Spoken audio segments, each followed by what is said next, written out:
So JD Next was created to help improve admissions for the law. And we did this by combining both a course and an admissions exam.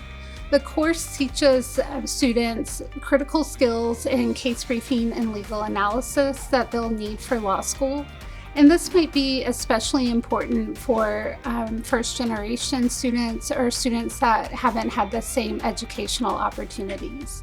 Basically, what JD Next does is shows them what the legal profession and legal education would be like, and then test their ability, like how well did they learn those skills that they were taught. And it basically comes from this premise that let's give people a snippet of what they need to do as a test, and then if they're able to perform at that level, then they are qualified for the job or whatever the activity is.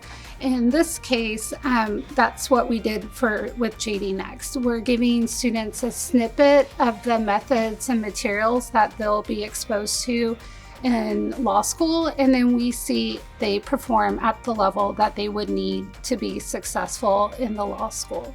JD Next is predictive of success in law school at comparable rates to legacy exams like the LSAT or GRE. I'm one of the principals, one of a team that has created an alternative admissions test for law schools.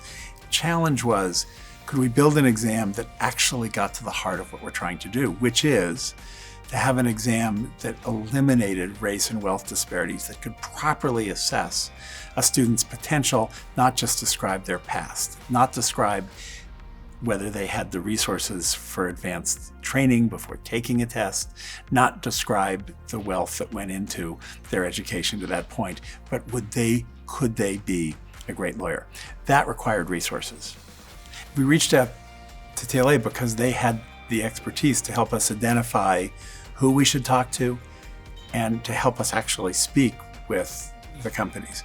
It's the whole team there, Doug and Rocky in particular, helped us think through how to position JD Next. What is the market? Just how big could it be? And in every step of the way, TLA has been not just an advisor, but an active part, a lead in the conversations. I couldn't be more grateful. I want to say thank you to TechLaunch for the award. I'm very excited to accept it on behalf of the Law College. Just hearing the difference it makes to students means the world to me.